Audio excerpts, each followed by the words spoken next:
पश्चिम बंगाल के राज्यपाल को आपने सुना, जो इस पूरे इंसिडेंट को लेकर सवाल राज्य सरकार पर खड़े कर रहे थे और कह रहे थे कि पश्चिम बंगाल में कुछ भी ठीक नहीं है। देखिए, मार्टिन लूथर किंग ने कहा था कि कहीं भी अन्याय होना हर जगह न्याय के लिए खतरा है। क्या वाकई ऐसा है?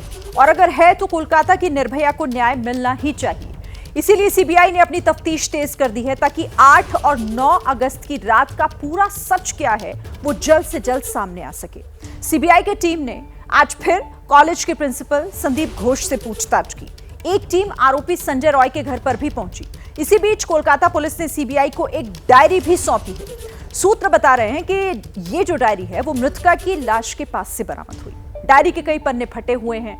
लेडी डॉक्टर से दरिंदगी के मामले में सीबीआई पूरा सच सामने लाने की कोशिश कर रही है, लेकिन अब भी कई ऐसे सवाल हैं जिनका जवाब मिलना बाकी है। और सबसे बड़ा सवाल तो यह है कि देश को झकझोर देने वाली वारदात के कितने गुनहगार हैं, कौन हिस्सेदार हैं और कौन जिम्मेदार।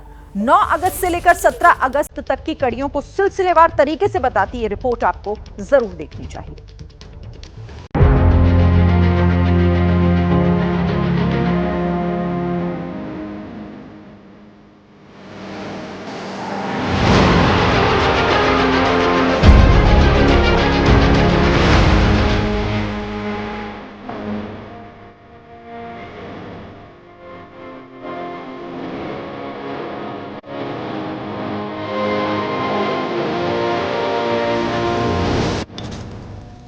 नौ अगस्त की रात को कोलकाता के आरजीकर अस्पताल में ऐसा क्या हुआ जिसने पूरे देश को झकझोर दिया।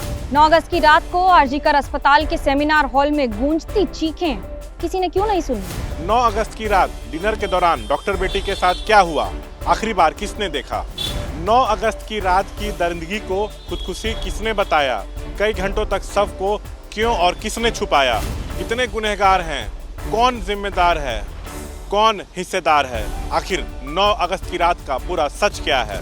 कोलकाता के आरजीकर हॉस्पिटल के सेमिनार हॉल में डॉक्टर भी इवेंट देखते हैं। 31 साल की post graduate resident doctor on call duty पर थी। इवेंट खत्म होने के बाद रात का खाना ऑर्डर किया। रात 12:30 बजे सेमिनार रूम में ही खाना खाया और फिर अपने काम में व्यस्त हो गए। लेडी डॉक्टर सेमिनार रूम में ही सो गई, लेकिन यही रात देश की एक बेटी के लिए आखिरी रात साबित हुई।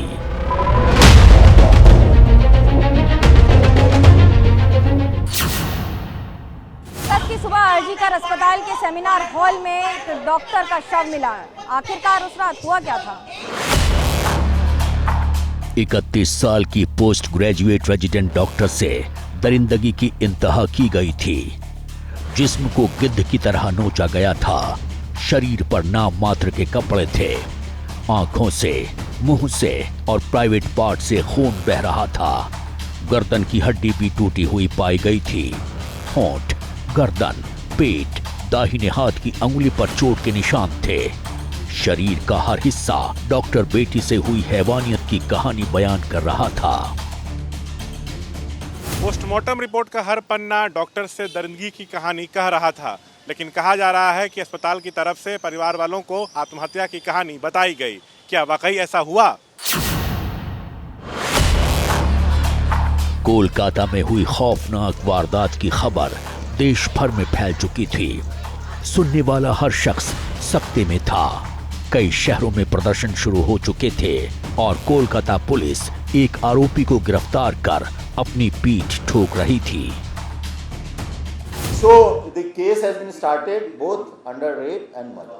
So this is case of homicide as well as sexual assault, right? Our investigation is going in a very transparent manner, in a very right direction. So whatever further development will be there, we will let you know as much law permits. मामले में police ने गिरफ्तार संजय रॉय से पूछताछ शुरू की। Police ने location के आधार पर पाया कि संजय रॉय पहली बार रात 11 बजे मेडिकल कॉलेज अस्पताल गया और 11:30 बजे वहां से निकला। इसके बाद वो दोबारा 3:50 पर मेडिकल कॉलेज अस्पताल गया और करीब 4:30 बजे वहां से निकला।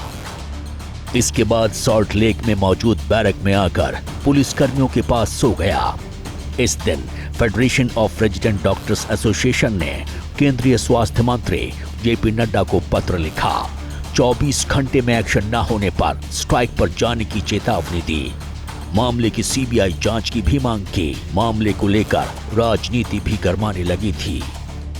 ये बहुत ही शर्मनाक घटना है और सरकार को इसका रिस्पॉन्सिबिलिटी लेना चाहिए और इसका इन्वेस्टिगेशन हम चाहते हैं कि सीबीआई के द्वारा हो। बीजेपी मामले पर लीपापोती का इल्जाम लगा रही थी। ममता सरकार ने एसआईटी का गठन कर दिया। वारदात को 2 दिन बीत चुके थे। दीदी की पुलिस किसी भी नतीजे पर पहुंचने में नाकाम साबित हो रही थी। अस्पताल में हुई हैवानियत के खिलाफ आक्रोश बढ़ने लगा। कोलकाता के साथ ही देश के कई शहरों में प्रदर्शन होने लगे।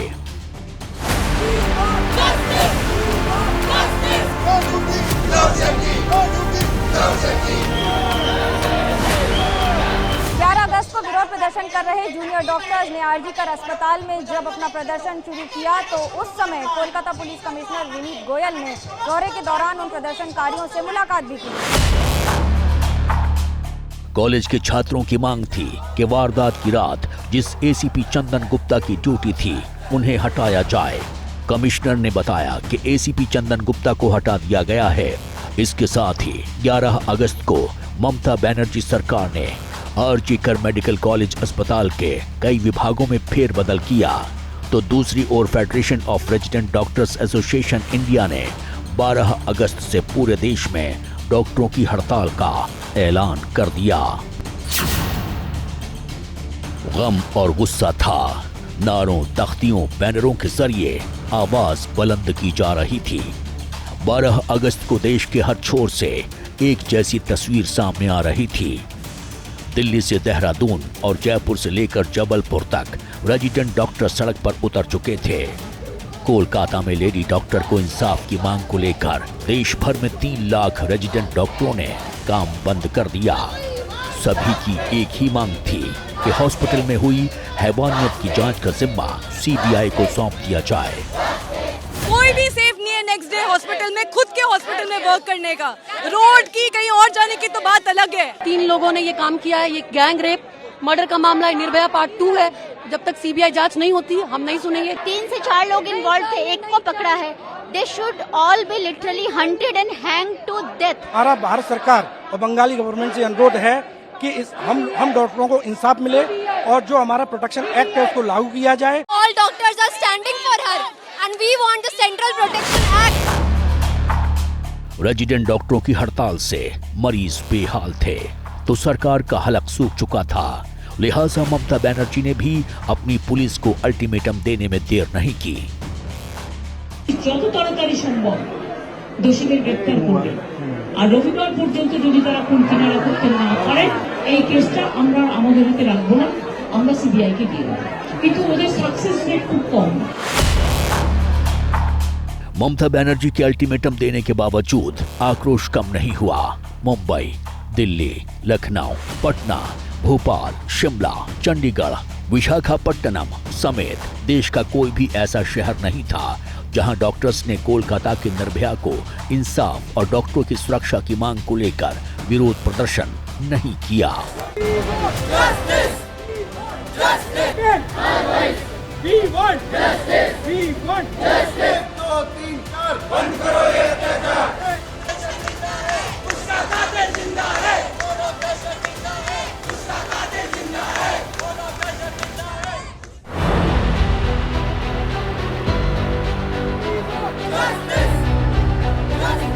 कोलकाता में रेप और मर्डर कांड को 4 दिन हो चुके थे।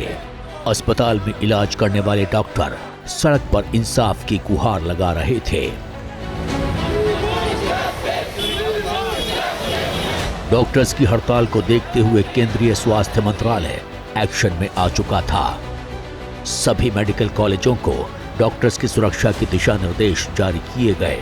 आईएमए का डेलीगेशन केंद्रीय स्वास्थ्य मंत्री से मिला। डॉक्टरों को सेफ्टी के लिए एक सेंट्रल लॉ आया जाए। बेटी बचाओ के लिए हमें सिक्योरिटी करनी पड़ेगी। इसी दौरान कोलकाता हाई कोर्ट से बड़ा फैसला आता है। हमने पुलिस को जांच के लिए समय दिया होता, लेकिन मामला अजीब है।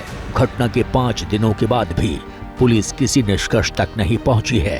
इस बात की पूरी संभावना है कि सबूत मिटा दिए जाएंगे। इसलिए हमें लगता है कि मामला तुरंत सीबीआई को ट्रांसफर किया जाना चाहिए। ये कहते हुए हाई कोर्ट ने मामले की जांच सीबीआई को सौंप दी। पुलिस को केस से जुड़े सभी मटेरियल 14 अगस्त 10 बजे तक सीबीआई को सौंपने को कहा।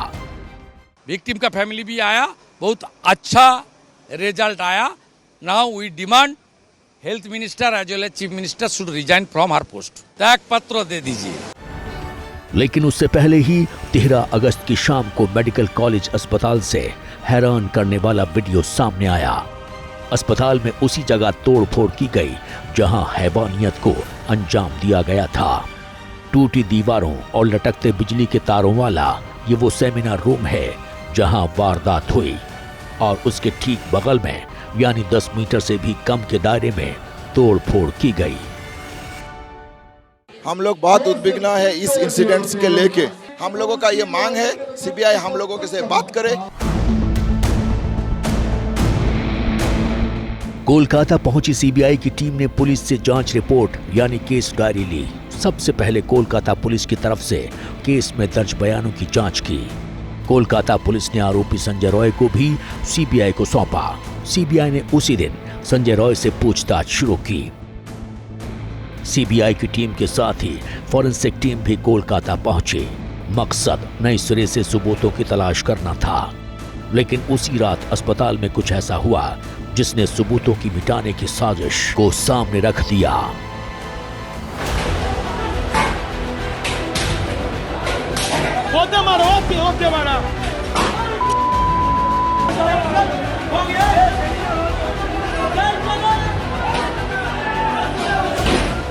चौदह अगस्त की रात आरजी कर मेडिकल कॉलेज की ये तस्वीरें बताती हैं कि कॉलेज में कैसा हंगामा हुआ। अस्पताल के बाहर मौजूद भीड़ उपद्रव करने लगी। उपद्रवियों ने अस्पताल में घुसकर जमकर तोड़फोड़ की। अस्पताल में रखी मशीनें, फर्नीचर को नुकसान पहुंचाया। सीसीटीवी कैमरों को भी नुकसान पहुंचाया। भीड़ ने पुलिस की गाड़ियों में तोड़फोड़ की, पुलिस पर पत्थर फेंके।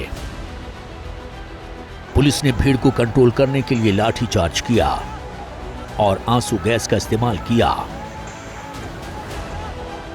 सवाल उठे कि अस्पताल में तोड़फोड़ करने वाले गुंडे कौन थे? क्या इसका मकसद सबूत मिटाना था? सबूत मिटाकर किसे बचाने की साजिश थी? अस्पताल में तोड़फोड़ के बाद विपक्ष लगातार यही सवाल पूछ रहा है।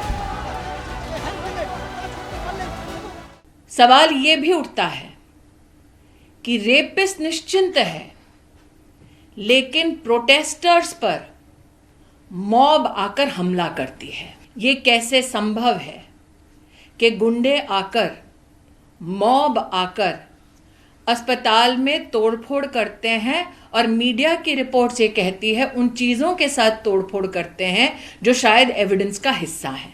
अस्पताल में बहुत सारे सबूत मिटाने की कोशिश की गई है, इस तरह के आरोप लग रहे हैं, कैसे देखते हैं इसको? ये सही नहीं है। आरोप मिटाने का किसी को इंटरेस्ट नहीं है, कोई इसको मिटाने का कोशिश नहीं करेगा। जिस वक्त देश आजादी का जश्न मना रहा था, तब कोलकाता की डॉक्टर बेटी के लिए इंसाफ की जंग भी तेज हो चुकी थी। अस्पताल में हुई तोड़फोड़ को लेकर राजनीति अपनी चालें चलती रही, तो दूसरी तरफ डॉक्टर सड़क पर इंसाफ की जंग लड़ते रहे। वहीं मामले की जांच कर रही सीबीआई की टीम पीड़िता के घर पहुंची। हत्या के आरोपी संजय रॉय की मां ने एबीपी न्यूज से कहा कि संजय को सजा मिलनी चाहिए। बहुत खराब लग रहा है, ऐसा कर सकता है? जिसका 4 बहन, 2 गुजर गया, बाप गुजर गया, उनका भगना भगनी कोई अपना करियर खराब कर सकता है? 16 अगस्त का दिन राजनीति के नाम रहा। ममता सरकार के खिलाफ बीजेपी सड़क पर उतरी, जोरदार प्रदर्शन किया। बीजेपी नेताओं ने आरोप लगाया कि ममता सरकार आवाज दबाना चाहती है। हम भी चाहते हैं कि फांसी हो, लेकिन एक्चुअली वो चाहते नहीं है। ममता बनर्जी डर गई है। हम लोग चाहते हैं वो पदत्याग करे, because she is responsible for this. BJP एक तरफ प्रदर्शन कर रही थी तो दूसरी तरफ ममता बनर्जी मार्च निकाल रही थी। आरजी कर मेडिकल कॉलेज में ट्रेनी डॉक्टर रेप और मर्डर केस में इंसाफ की मांग के लिए सीएम ममता बनर्जी खुद सड़क पर उतर आई। महिलाओं के साथ मैलाली से डोरीना क्रॉसिंग तक पैदल मार्च किया। आरोप लगाया कि 14 अगस्त की रात आरजी कर मेडिकल कॉलेज में जो कुछ हुआ उसके पीछे बीजेपी और लेफ्ट की साजिश है। সিপিএম আর বিজেপি ভাঙচুরটা করেছে আরজি করে গিয়ে রাত্রি 1টার সময় 12টার পরে সিপিএম এর ডিওয়াইএফ এর ফ্ল্যাগ নিয়ে ভিডিওতে দেখা যাচ্ছে ডিওয়াইএফ এর ফ্ল্যাগ আর বিজেপি নিয়েছে ন্যাশনাল ফ্ল্যাগ। ন্যাশনাল ফ্ল্যাগ সব জায়গায় পলিটিক্যাল কাজে ব্যবহার করা যায় না। মণিপুরে বিজেপি কটা টিম পাঠিয়েছিলেন? সিপিএম কটা টিম পাঠিয়েছিলেন? হাতরাসে কজনকে পাঠিয়েছিলেন? উন্নয়তে কাকে পাঠিয়েছিলেন? साफ है कि हफ्ते भर में ही देश की होनहार बेटी से हैवानियत सियासत के फेर में फंसने लगी है।